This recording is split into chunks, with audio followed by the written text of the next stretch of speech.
আসসালামু আলাইকুম এভরিওয়ান। আজকে আমরা শিখব কিভাবে ওয়ালটন মাইক্রোওয়েভ ওভেনে গ্রিল মেকিং করতে হয়।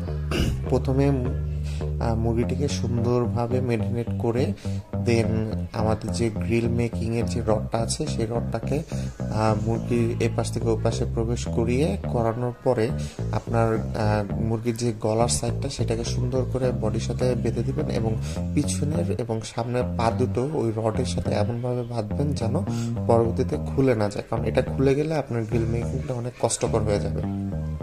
এরপরে গ্রিলটাকে ভিতরে রেখে টার্ন মাইক্রোওয়েভ এই অপশনটিকে দুইবার চাপবেন। দুইবার চাপলে আপনাকে টাইম শো করবে যে কত মিনিটের জন্য দিবেন।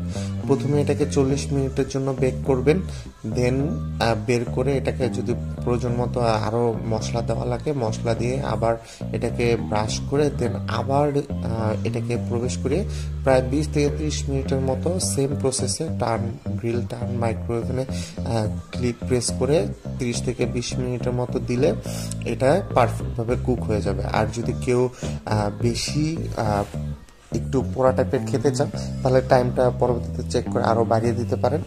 আর এভাবে করলে হয়ে যাবে আপনার সুন্দর একটি গ্রিল। দেখতেই পাচ্ছেন ছবিতে কত সুন্দর একটা গ্রিল হয়ে গিয়েছে।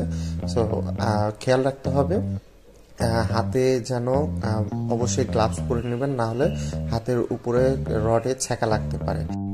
দেখতে পাচ্ছেন কত সুন্দর মুখরোচক এবং রসালো একটি গ্রিল হয়েছে। সো আপনারা বাসায় বানিয়ে ফেলতে পারবেন ওয়ালটন মাইক্রোওয়েভ ওভেন দিয়ে এত সুন্দর এবং রসালো একটি গ্রিল, যেটা সত্যি বলতে হোটেলের গ্রিলের থেকেও far better. Thank you so much for watching the video. Please like and share to those person who wants to make grill with the microwave oven. Thank you so much.